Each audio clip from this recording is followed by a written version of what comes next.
Olá, Selma Braga aqui convidando vocês para participar dessa conversa sobre o capítulo 2 de Mulheres que Correm com os Lobos, que a gente vai ter um encontro agora no dia 29 de novembro, um domingo também, às 3 horas da tarde. Então eu resolvi fazer a live para a gente conversar um pouquinho aqui a respeito disso.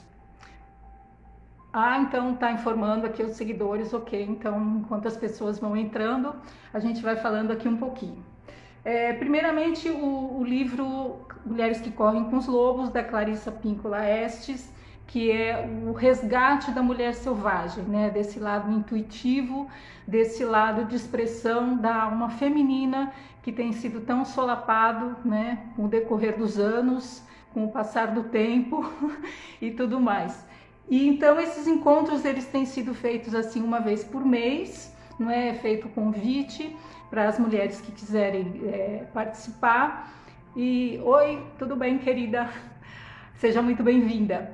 E a ideia é que durante esses encontros a gente faça troca sobre as experiências, sobre o que eu entendi do livro, sobre o que eu não compreendi bem, dúvidas. Olha aí a minha xará com C. Tudo bem, querida?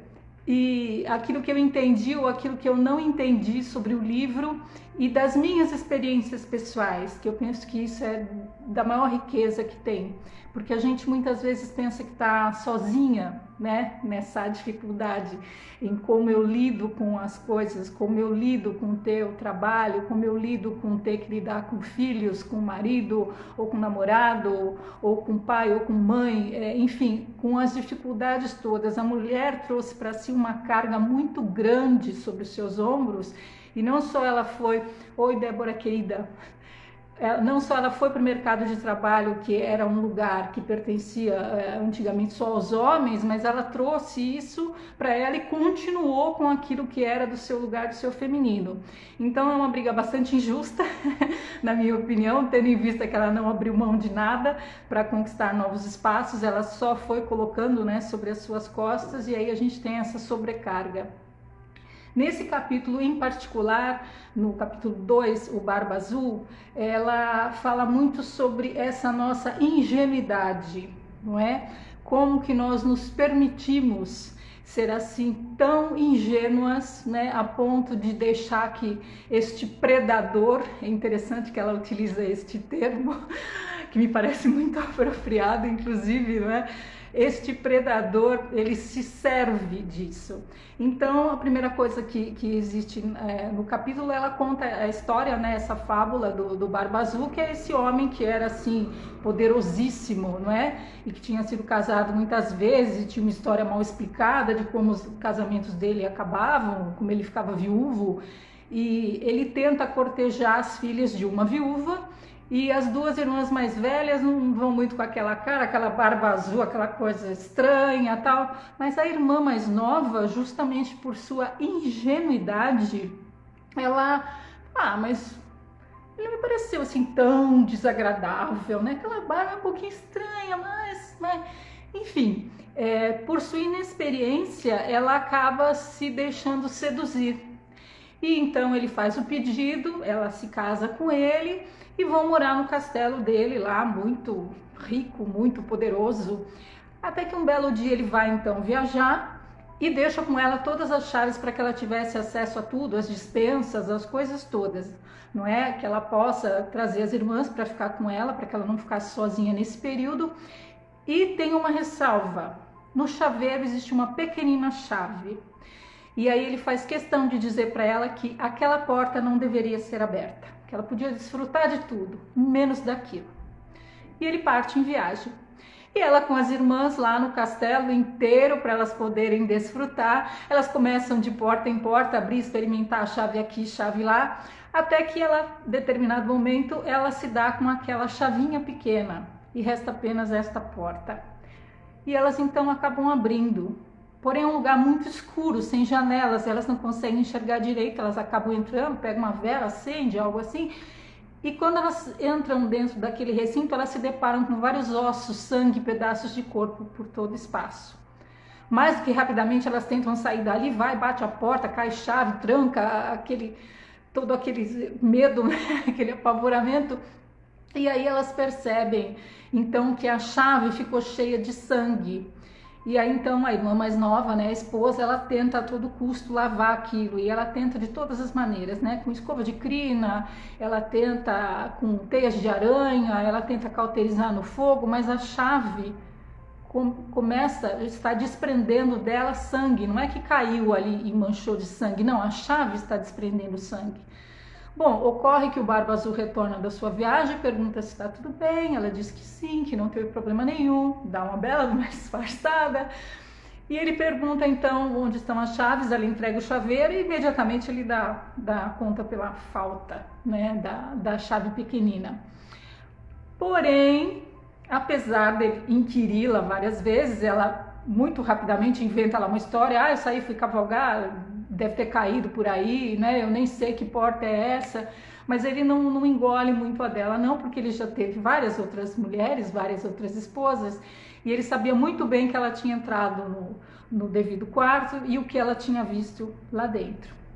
Bom, ele pega ela e sai arrastando pelos cabelos, então, não é? Para levá-la até o fatídico quarto, e ela grita então pelas irmãs, dizendo que chamem os irmãos, e ele arrastando ela por ali, não, agora chegou sua hora, né, você agora, e ela pede então pelo menos que ele deixe ela orar antes que ele faça o que ele tem que fazer.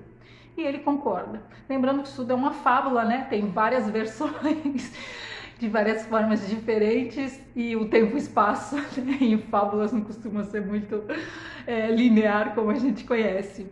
Bom, as irmãs vão então para a balaustrada do castelo, e de lá elas ficam observando para ver se os irmãos estão vindo, né, para socorrê-la, e ela vai perguntando para as irmãs, né, os meus irmãos estão chegando, e as irmãs, não vemos nada, e aí a segunda vez também, e Barba Azul já ficando impaciente, e essa oração que não acaba, não é?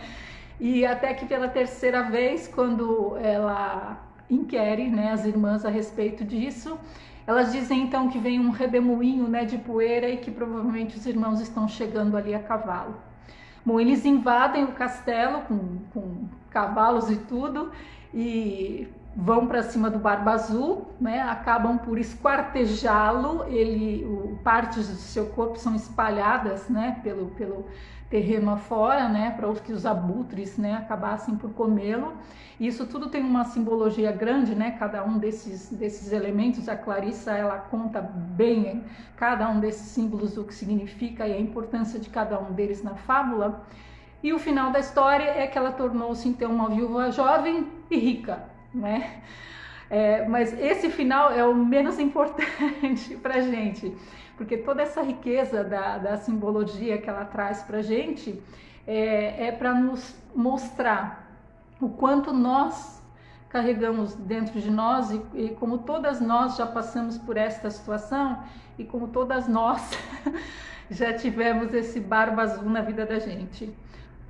Algumas de nós talvez vão pensar assim, eu penso que eu não tive não. Então não identificou ainda. Pode ser que não tenha identificado ainda, porque é certeza que todas nós já estivemos nesse lugar da ingênua. Eu peguei aqui alguns pontos em que a Clarissa coloca, que ela ressalta, e aí eu quero trazer aqui para a gente poder falar. Quem tiver dúvidas, questões assim, vai colocando aí que eu vou lendo aqui, na medida do possível eu vou tentando também responder. Então ela fala, quando ela comenta a respeito do predador natural. Todas as criaturas precisam aprender que existem predadores. Sem esse conhecimento, a mulher será incapaz de se movimentar com segurança dentro da sua floresta sem ser devorada. Compreender o predador significa tornar-se um animal maduro, pouco vulnerável à ingenuidade, inexperiência ou insensatez. Então, né, Débora? Todo mundo já teve um Barba Azul, eu já tive mais de um até. Boa essa, quem já teve mais de um? Esse trecho em que ela coloca aqui, tornar-se um animal, compreender o predador significa tornar-se um animal maduro, pouco vulnerável à ingenuidade, inexperiência e insensatez. Olha que importante que é isso. Quantas e quantas vezes a gente já não fez isso? A gente, mas não é tão feio assim. Não é tão mal assim. Não é tão ruim assim. Tudo bem, ele mentiu, mas e daí? Todo mundo mente de vez em quando. Gente, foi só uma vez que ele levantou a voz pra mim, imagina. Não, aquele dia ele esqueceu a carteira, por isso que eu paguei a conta. Não, eu emprestei dinheiro, mas imagina, ele vai me pagar. Tem dúvida que vai pagar. Outra mulher, China, você está confundindo. Você não viu direito. Não era ele, com certeza. Imagina casado. Se fosse casado, eu saberia. Quantas vezes a gente já não esteve nesse lugar? De fechar os olhos. Ô Isa amada. Quantas vezes a gente não fechou os nossos olhos para algo que nós não queríamos ver, não queríamos enxergar, por uma simples e única questão. Predador? Ai, que palavra feia, pesada, é só um homem confuso. Não, o que nós temos é uma mulher confusa, confusa com a sua ingenuidade, com o seu poder. Nós justificamos as atitudes deles, exatamente. Cada vez que tem uma pisada de bola, a gente está ali justificando. Eu de cadeira posso falar, porque assim, primeiro casamento eu tinha assim 8 anos de casada, e eu não conhecia os filhos dele do primeiro casamento. Gente, 8 anos, eu achava que isso era normal. Qual o problema? Ele vai no final de semana ver os filhos ou qualquer coisa assim, qual o problema? Até que um belo de um dia alguém fala alguma coisa, aquilo soa pra você meio... tem uma coisa estranha aqui. Mas demora. Tem gente que é mais rápida nisso, eu lerdei bastante. Então é muito importante a gente perceber, enquanto a gente não reconhece isso, a gente fica dando poder pro outro, a gente fica colocando o nosso poder na mão do outro. Coisas aqui mais que ela traz pra gente. Eu vou pensando aqui, vocês vão falando aí, tá? A mulher ingênua como presa. Olha como a gente fica facinha. Em retrospectiva, quase todas nós, pelo menos uma vez na vida, passamos pela experiência de uma ideia irresistível ou de uma pessoa meio deslumbrante entrando pela nossa janela no meio da noite para nos apanhar de surpresa. Mesmo que esteja usando máscaras de esquiar, que tragam uma faca entre os dentes e um saco de dinheiro jogado sobre os ombros, nós ainda assim acreditamos quando eles nos dizem que trabalham no ramo bancário. Essa cena que ela descreve é sensacional.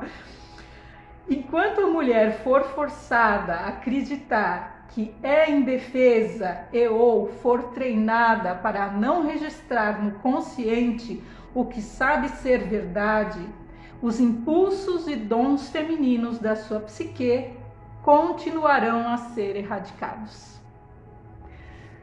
É impressionante como isso acontece. É de uma sutileza às vezes, mas é de um grau de sutileza que a gente vai deixando e ele vai ganhando terreno e um pouquinho mais, um pouquinho menos, e quando você percebe, você entregou todo o seu poder, você entregou toda a sua força.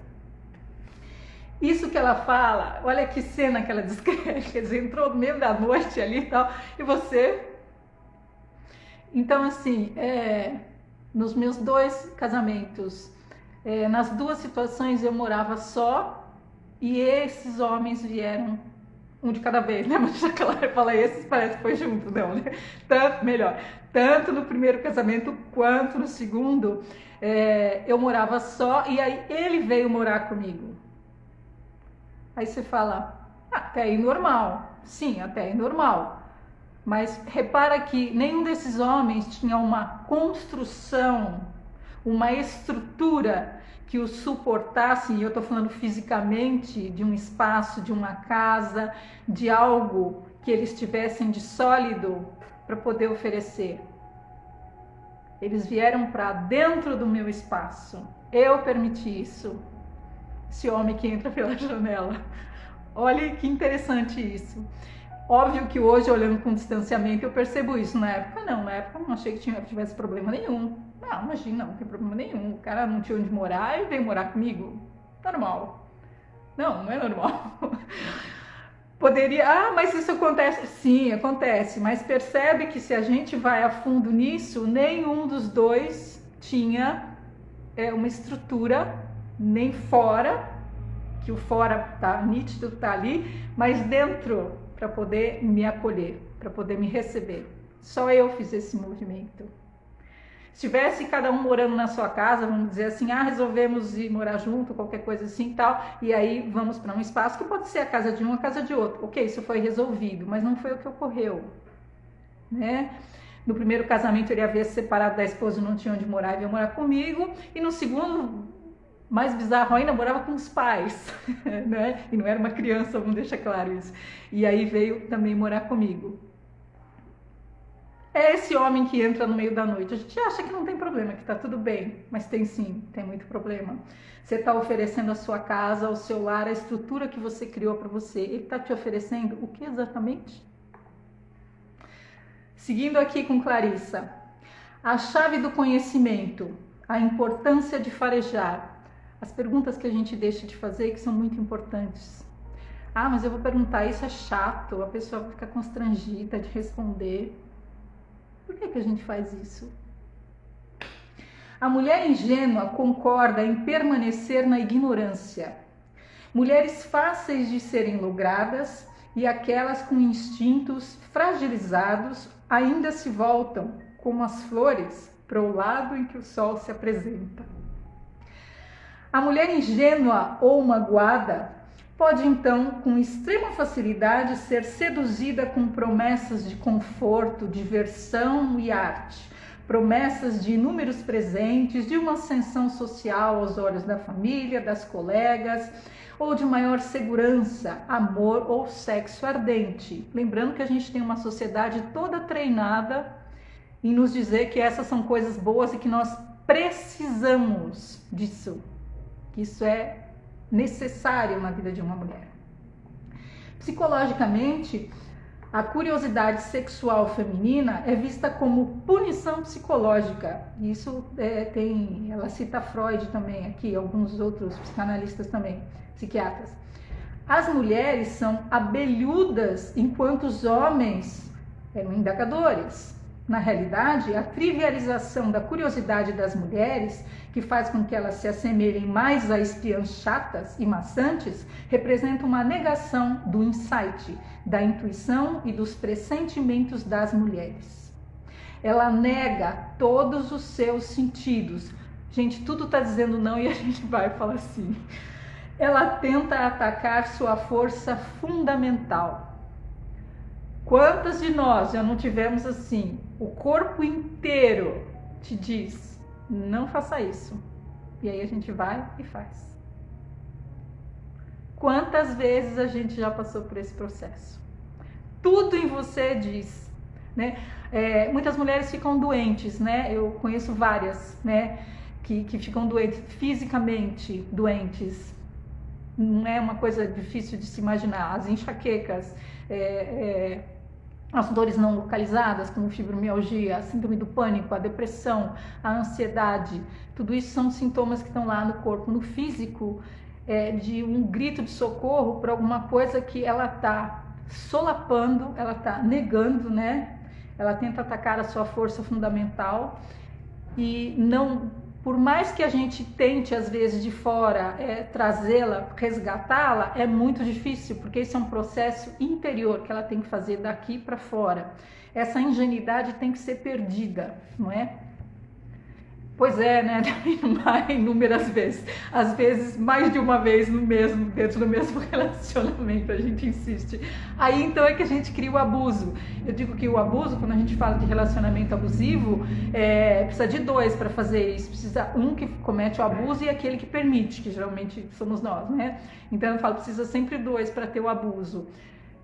E a gente só percebe que está num relacionamento abusivo quando você está distanciada dele ou para rompê-lo, porque é muito difícil quando a gente está dentro perceber.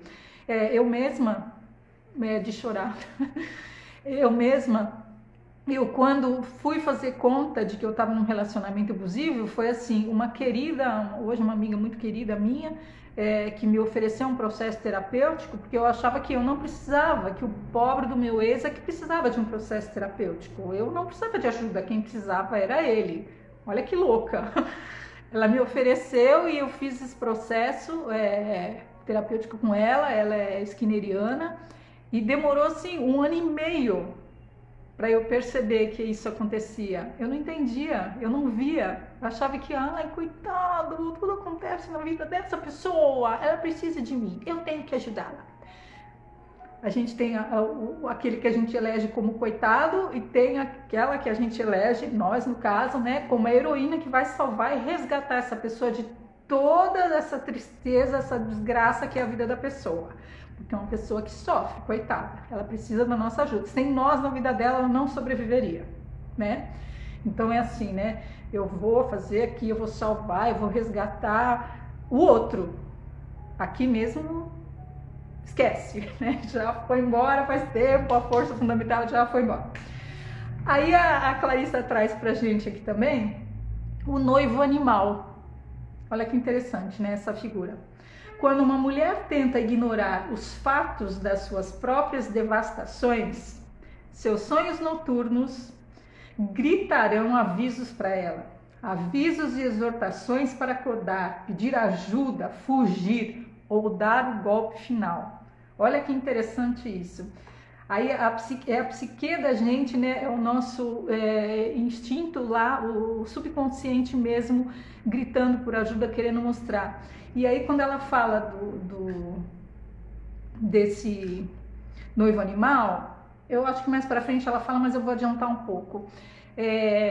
Dos sonhos noturnos, todas nós já tivemos alguma vez, em algum momento na vida, aquele sonho, ela fala mais lá para frente disso, mas eu vou puxar para cá, em que você tá só, ou você tá num lugar ermo, ou você tá na rua, ou é de noite, o fato é que você tá só. E aí aparece esta figura deste homem e que ele tenta te subjugar e você tem aquela paralisia que você quer gritar e a voz não vem, você quer se movimentar e você também não consegue, você quer correr e não consegue sair do lugar, né? Essa figura que aparece nesses sonhos, sonho, modo de dizer, que é um pesadelo profundo, né? Muito, que geralmente a gente acorda gritando. Às vezes a gente tem a felicidade, eu já tive essa felicidade de pensar, eu estou sonhando, se eu gritar eu consigo acordar, né? Que é um sonho mais ou menos lúcido. E aí você grita e quando você consegue que o som saia, você acorda e aí isso passa. Mas geralmente você está num lugar ermo ou escuro e só, claro, né? Não tem ninguém ali para você pedir ajuda e tem essa impossibilidade. Mesmo que tenha pessoas à volta, as pessoas não estão dando conta do que está se passando com você e você não consegue notificar, passar isso para elas. Dizer, olha, eu estou sofrendo aqui, está acontecendo isso aqui. A gente não consegue fazer isso.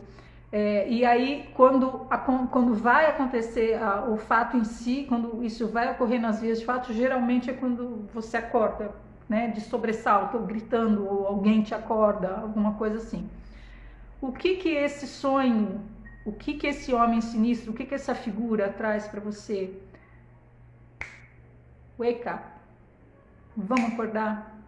Olha o que está acontecendo.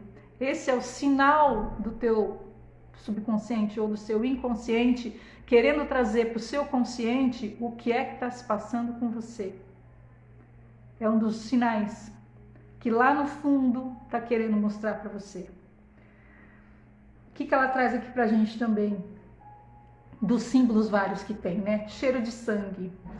Quando a chave que chora ou a pergunta que clama, aquilo que a gente não pergunta, mas por que você chegou a esse horário? Mas essa camisa tua aqui, o que aconteceu? Onde você foi? Sabe aquelas perguntas que não... Como assim foi demitido? O que aconteceu? Não tem dinheiro para pagar? Como não tem? Como não tem? Sabe aquelas perguntinhas que ficam, que você não faz e que deveria fazer? Então, quando a chave que chora ou a pergunta que clama: mancha nossas personas, não conseguimos mais esconder nossas dificuldades. Podemos dizer o que quisermos, mostrar a expressão mais sorridente, mas uma vez tendo visto a verdade revoltante da Câmara da Morte, né, aquela salinha lá depois que se abriu, não podemos mais fingir que ela não existe. E ver a verdade faz com que esgotemos nossa energia ainda mais. É doloroso, é um corte na artéria. Precisamos tentar corrigir imediatamente esse terrível estado. Nesse sentido, a chave com sangue poderia também representar as linhagens femininas que vieram antes de cada mulher. Olha o nosso lá para trás. Quem dentre nós não conhece pelo menos uma mulher amada que perdeu seus instintos para fazer boas opções na vida e foi assim, forçada a viver uma vida alienada, ou pior, talvez você mesma seja essa mulher. Os esqueletos na câmara representam aquele monte de ossos que elas encontram lá, sob a ótica mais positiva, a força indestrutível do feminino. Arquetipicamente, os ossos representam aquilo que não pode nunca ser destruído. A simbologia dos ossos nas histórias revela essencialmente que existe algo na psique que é difícil de destruir. Nosso único bem que é difícil de destruir é nossa alma. Esse trecho aqui em particular, quando ela fala das nossas linhagens ancestrais femininas, e ela fala do quanto é doloroso depois que você abriu aquela porta, deu de cara com aquilo, quanto você não consegue simplesmente fechar e fazer de conta que não está mais ali, que não existe, que não aconteceu. E aí eu me lembro que a minha mãe, quando descobriu a traição do meu pai, que ele tinha um relacionamento com outra mulher, e que inclusive essa mulher tinha um filho dele, ela surtou. Ela teve um shutdown ali, entendeu? E parou e desmaiou e não voltava, não processava, ela não conseguia processar isso, né? Eu era pequena, ainda era menina, e a gente mudou assim do dia para a noite, morava em Guarulhos, viemos para São Paulo, as irmãs dela arrumaram uma casa, um lugar, foi um treco assim, do dia para a noite mudou. Ela morava aqui hoje, semana que vem mora mais, sem planejamento, sem nada. Porém, essa porta que ela abriu, por mais que ela fechasse, não dava para fazer de conta que ela não tinha visto. Tanto que, passado acho que um ano, talvez depois desse incidente, quando ela descobriu e não, imagina, largou, tal, olha que interessante, meio da noite. Gente, todas essas coisas que eu conto é como eu me lembro. Eu gosto de deixar claro isso, porque não é o que foi, não é? Porque a memória atrai a gente muito. A minha memória conta pelo meu viés, pelo meu filtro. Então não é o que aconteceu, mas é como eu me lembro. E aí, mais ou menos um ano passado dessa descoberta e tudo mais, durante a noite, o meu pai sonhou que estava falando com essa mulher com quem ele tinha um relacionamento e ele marcava um encontro com ela. A minha mãe acordou, ele falando ali, marcando com a outra, falando, simplesmente falando, como quem estivesse falando ao telefone. Ela acordou, foi lá, pegou blusa, camisa, sei lá, qualquer coisa lá, enfiou dentro de uma sacola, acordou ele e falou tchau, vaza, né? Porque era a segunda vez. Quer dizer, não tinha acabado coisa nenhuma, né? Eles se separaram, ele saiu, ficou sei lá onde, foi morar não sei onde, mas também não durou um ano. E aí ele voltou. Eles não conseguiram, não foi possível mais. Depois que essa porta se abriu e ela viu todo aquele sangue lá dentro, ela não conseguiu mais. Eles continuaram, permaneceram juntos por mais muitos anos mesmo. Ele faleceu primeiro, né, ela já falecida também, 49 anos, salvo engano da minha parte, que eles ficaram, né, nesse relacionamento. Oi, Fabício, querido. Porém, isso nunca mais se conserta. E eu não estou querendo dizer com isso que toda traição vai gerar algo que não se supere. Não estou dizendo isso. Eu estou dizendo que quando ela fez isso, que a ingenuidade dela foi exposta àquilo lá, ela não tinha mais como pôr de volta. Isso é que Clarice coloca. Depois que você foi exposta a isso, não dá para você fazer de conta que não viu. E o que ela tentou justamente foi fazer de conta que não tinha visto. Não, a gente tem que falar sobre isso, a gente tem que lidar com isso. E isso foi exatamente o que não aconteceu entre os dois. Ah, faz de conta que não aconteceu. Tá, vamos mudar daqui, vamos para outro lugar e pronto, acabou. Não, não é assim que as coisas funcionam, né? Não é de forma nenhuma assim que as coisas funcionam. O que ela traz para a gente aqui como uma das estratégias? Recuar e dar a volta. Comportamento de um animal acuado que recua, dá a volta e surge por trás do predador, invertendo assim a situação, se colocando numa posição de vantagem. E aí ela diz o seguinte: mesmo uma mulher que esteja morta de cansaço com suas lutas infelizes, não importa quais sejam, muito embora ela esteja com a alma exausta, ela ainda assim precisa planejar sua fuga. Ela precisa se forçar ao relento em uma temperatura abaixo de zero, um dia e uma noite, para sobreviver. Não se pode ceder à fadiga. Ir dormir significa morte certa. Olha que importante isso.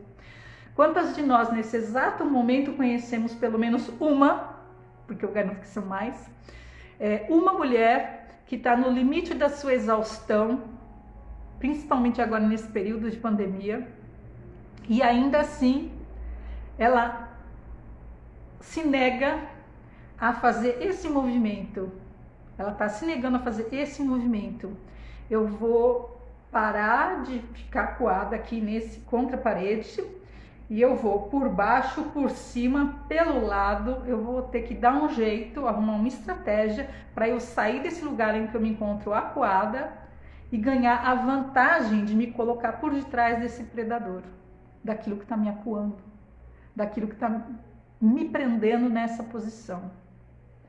Essa posição, ela vai assim, eu vou dar um exemplo de coisas que eu falo, começam com muita sutileza, e aí a gente não percebe, acha que foi uma palavra mal colocada, foi algo meio errado, e isso vai se acumulando até que quando você percebe, você está se sentindo um lixo, não faço nada certo, não consigo fazer nada direito, estou numa posição inferior.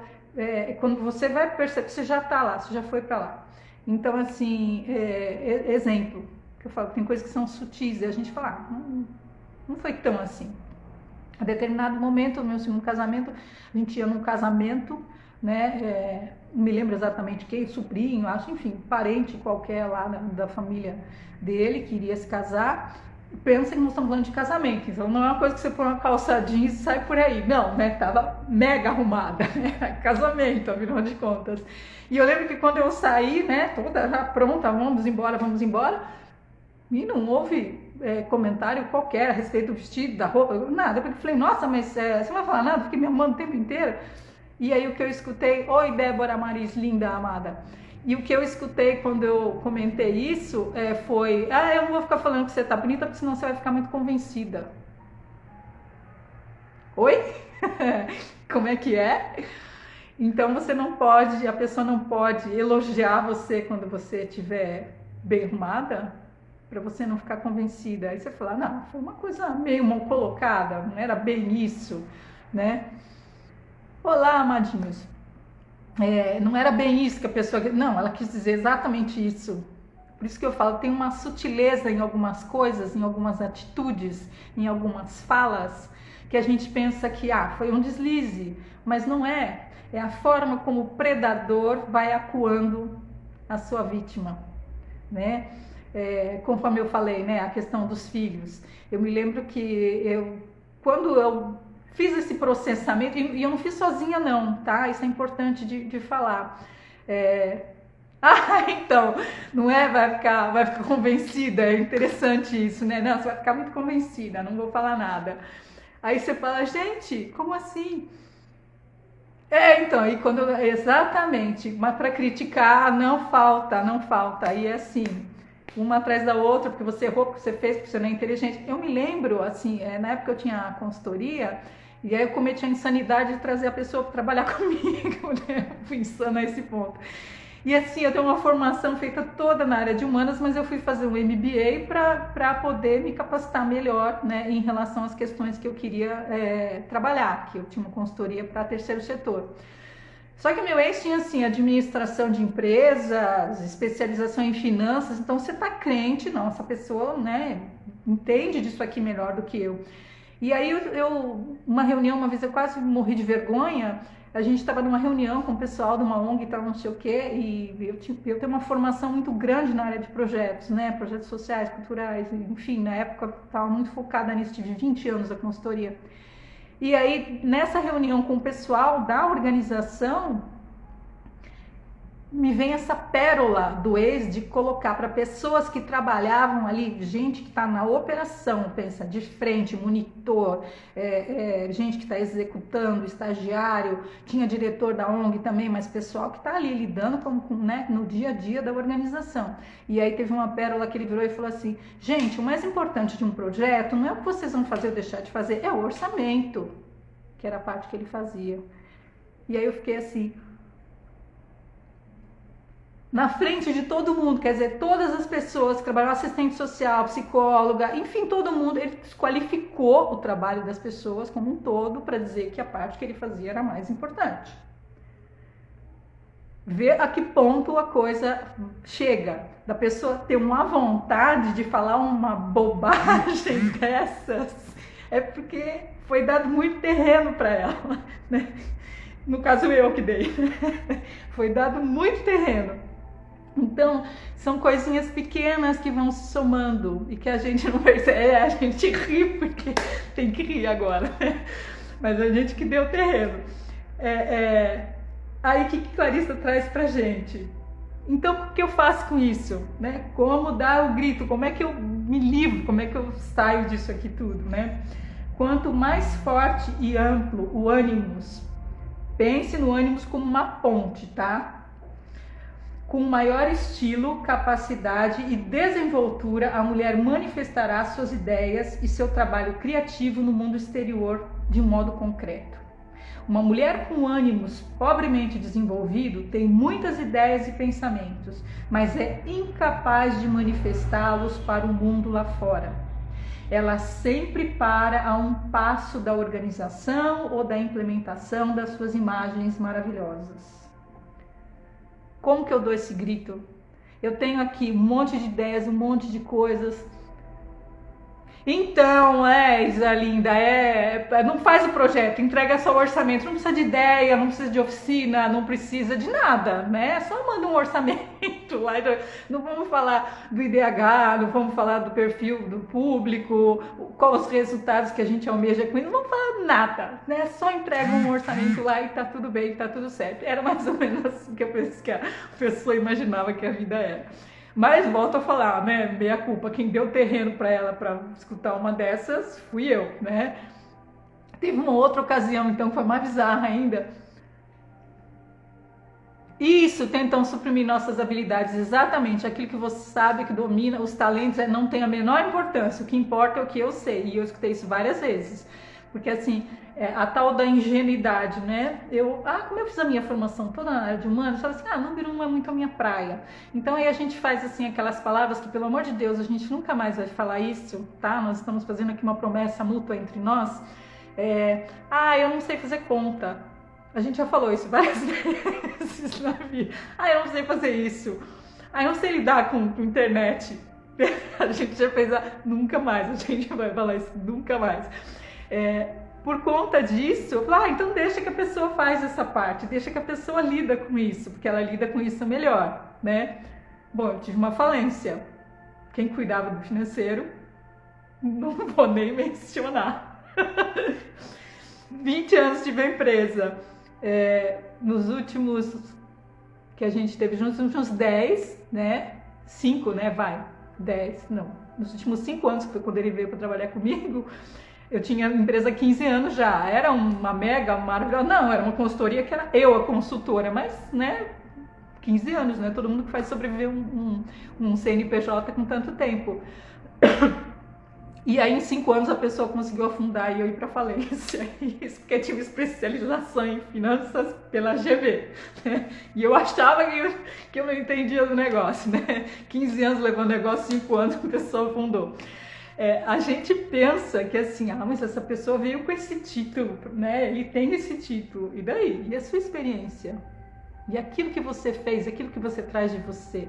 Quando ela fala que a mulher não se permite colocar para fora as suas expressões, sabe aquele quadro que você fez que é maravilhoso, que você ficou gestando ele durante muito tempo até que você conseguiu, não vai fazer falta se eu pegar R$2 daqui, os 5 dali e tal, e guardar para comprar uma coisa que é para mim, só para mim, e comprou tinta e lá e comprou só tela e tal, e fez, e aí finalmente você pegou e olhou para ele e a pessoa virou e falou assim, nossa, credo, tanto tempo você demorou para fazer isso?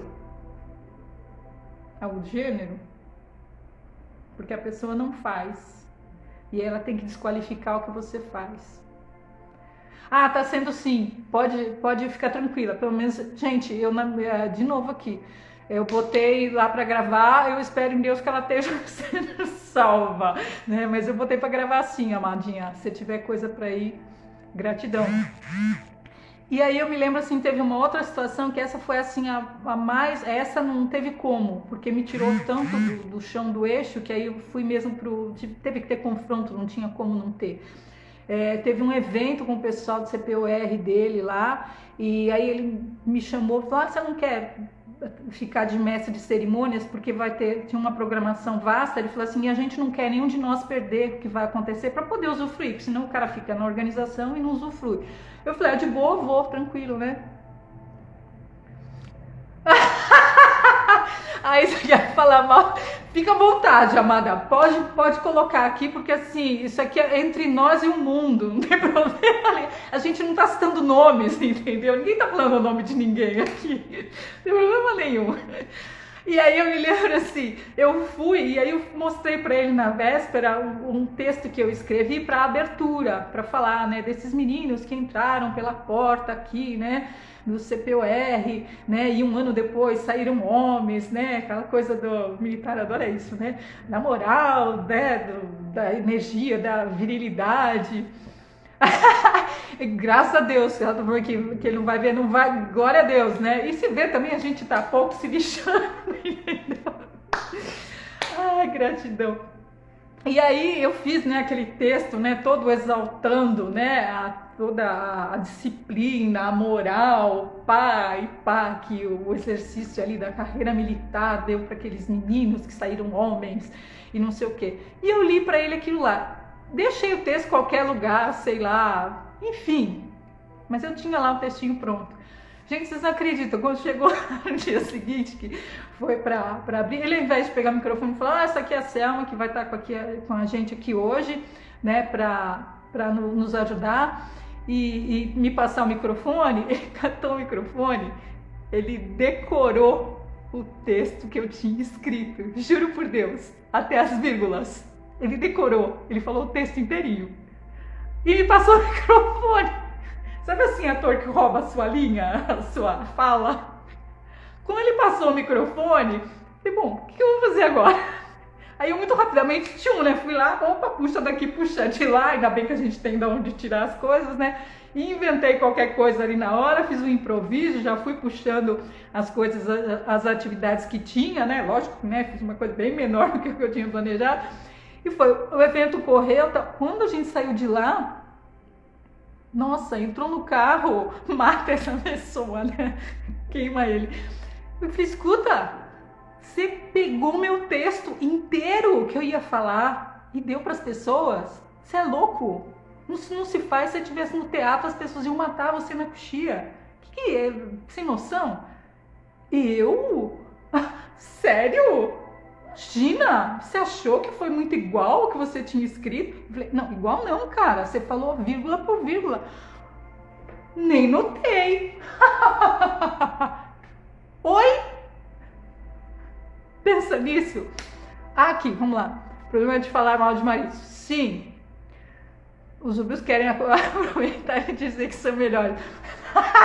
São sim, uns que enche o saco. E aí eu digo sempre, né, como praticante de Ho'oponopono que sou, Por que que essa figura está na minha vida? Carlos Veiga Júnior fala isso, essa figura está na minha vida para mostrar para mim o quanto eu estou sendo tola, me desmerecendo de estar com uma pessoa dessa. Ele está o tempo inteiro me lembrando isso, me desmerecendo e falando, olha, você merece coisa melhor, olha, você merece coisa melhor, olha, eu estou pisando em você para você ver que merece coisa melhor. E a gente não, a tal da ingênua, né, que a Clarissa traz pra gente. Quando ela fala de todos esses seus talentos que ficam solapados, o que ela traz aqui pra gente? Na fábula, né, quando os irmãos vêm para o resgate dela, a gente fala, ah, tá, né? Até na fábula tem essa coisa de o homem que vem resgatar. Por favor, não, né? Isso, acordar. É isso mesmo, Débora, é isso mesmo, é para acordar, para saculejar. Os irmãos na fábula, na realidade, eles representam a bênção e a força da ação. É quando você, né? Com a sua ajuda no final, duas coisas acontecem quando os irmãos vêm para esse resgate. A primeira consiste na neutralização da psique, na psique da mulher, da enorme capacidade paralisante do predador, aquela coisa que quase hipnotiza, né? Que você fica, que é a paralisia, tipo a paralisia lá do sonho, né? Que você percebe que tem alguma coisa errada, você está sentindo que algo, mas você não identifica, e se identifica também não sabe o que fazer, né? Não acorda, né? Que é esse acordar aí que você colocou. A segunda coisa é a substituição da virgem de olhos vidrados por uma de olhos vigilantes, com um guerreiro a cada lado, se ela precisar convocá-los. Por isso que os irmãos são mais de um. Pensa que importante isso. Esses irmãos, eles não estão aí para falar, toda mulher precisa de um homem para resgatá-la. Não, não, não. Eles estão aí no papel da figura, da energia masculina, do yang, que nós mesmas temos. Nós temos isso dentro da gente. Então ela fala, primeiro é sair da paralisia, é deixar de estar viciada, de estar vidrada, de se permitir hipnotizar. Primeira coisa. E a segunda é convocar essas forças de lá, já que a gente passou, né, um dia e uma noite, né, no relento ali, né, já que a gente fez tudo isso, que tal se agora a gente pega então toda essa força e coloca a nosso serviço? Se a gente é capaz de arrastar caminhão, casa e tudo por filho, por este marido, ou por este companheiro, ou por esta figura, por que a gente não é capaz de fazer isso por nós mesmas? Somos sim. Somos muito capazes. Nós somos competentes, nós somos inteligentes, nós somos criativas, extremamente criativas. Extremamente. Todas nós também já vimos isso, né? Desde o bordado que você fez, ou da planta que você cuidou, ou da comida que você fez maravilhosa, de que fez mais que obrigação, e daí fez, qual que é o problema, né? Passou direto, nem viu, nem notou. Né? Isso tudo, de novo, solapando a criatividade da mulher. Aí a Clarissa traz pra gente aqui os devoradores de pecados. Talvez o mais importante seja o fato de a história do Barba Azul trazer ao nível do consciente a chave psíquica, a capacidade de fazer qualquer pergunta a respeito de nós mesmas, da nossa família, dos nossos projetos e da vida como um todo. Depois, como um ser selvagem que tudo fareja, que cheira em volta, de baixo e dentro, para descobrir o que uma coisa é, a mulher está livre para encontrar respostas verdadeiras para suas perguntas mais profundas e mais sombrias.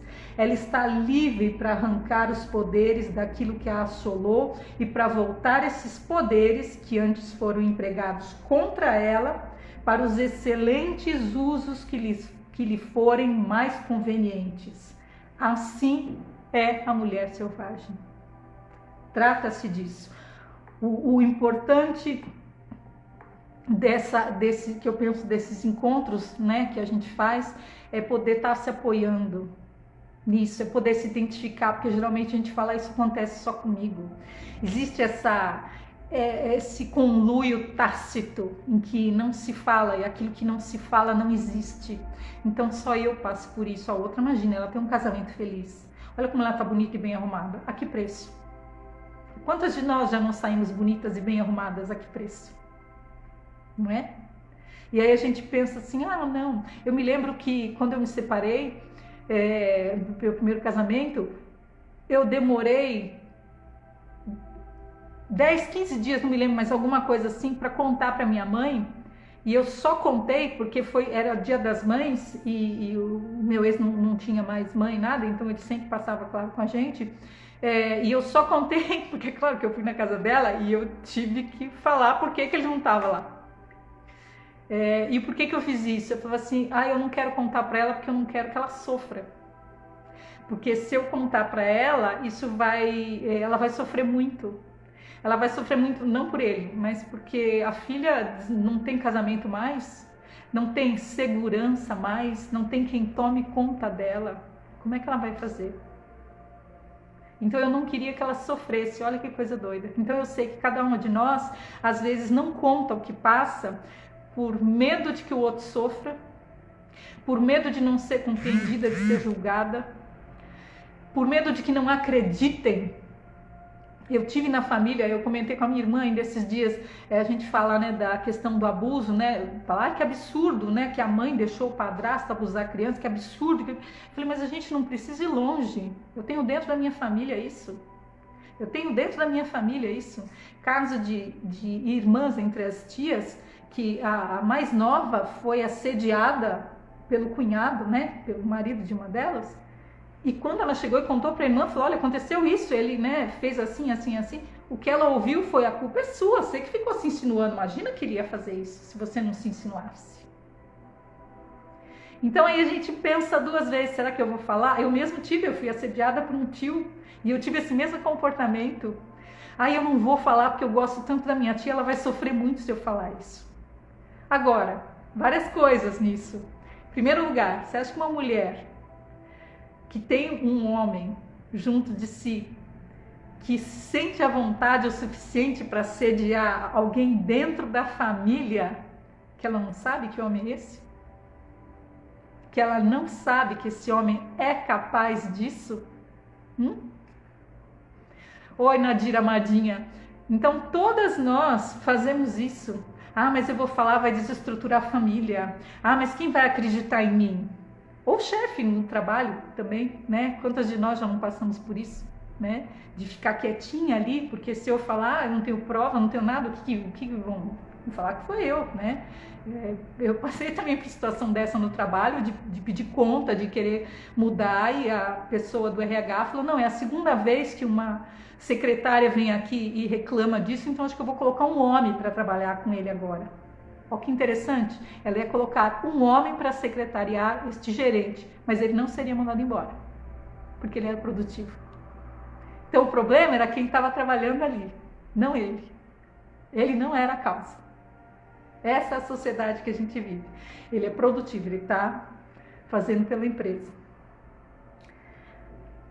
Ainda dentro, né, disso, que eu falei que a Clarissa ia voltar para isso aqui. Nossa, estamos quase para encerrar. O homem sinistro nos sonhos das mulheres. Eis o padrão do sonho, que foi aquele que eu já falei, né? Que você sonha, tem um ou mais dois homens, você não consegue se mover, não consegue se movimentar, às vezes ele está ali colado em você, né? E ainda, sob outras circunstâncias, o sonho trata de uma situação cada vez mais intolerável na cultura que cerca a vida pessoal de quem sonha, situação que ela precisa combater ou da qual precisa fugir. Ouvi todas as desculpas que uma mulher poderia conceber. Não tenho talento, minha mãe era assim. Não sou importante, não tenho instrução, não tenho ideias, não sei como fazer, não sei o que fazer, não sei quando fazer. E a mais revoltante de todas, não tenho tempo. Sempre sinto vontade de sacudi-las até que se arrependam e prometam nunca mais contar mentiras. Mas não preciso sacudi-las, pois o homem sinistro dos sonhos cumprirá essa função. E se não for ele, outro agente onírico qualquer o fará. Quando uma mulher é forte em sua natureza instintiva, ela reconhece por instinto o predador inato pelo cheiro, pela aparência, pelos ruídos. Ela prevê sua presença, ouve sua aproximação e toma as medidas para afastar. Na mulher cujos instintos foram danificados, o predador cai sobre ela antes que ela possa perceber sua presença, pois sua audição, seu conhecimento e sua percepção estão prejudicados, principalmente introjeções que a exortam a ser boazinha, a se comportar e especialmente a fechar os olhos aos maus tratos. A mulher selvagem ensina às mulheres quando não se deve ser boazinha, no que diz respeito à preservação da expressão da nossa alma. A natureza selvagem sabe que a doçura nessas ocasiões faz com que o predador sorria. Quando a expressão da alma está sendo ameaçada, não é só aceitável fixar um limite e ser fiel a ele. É imprescindível. Quando a mulher age assim, não poderá haver intromissões na sua vida por muito tempo, pois ela reconhece logo que está errado e tem condições de empurrar o predador de volta ao seu devido lugar. Ela já não é mais ingênua, ela já não é mais uma meta ou um alvo. E é esse o antídoto mágico que, afinal, faz com que a chave pare de sangrar.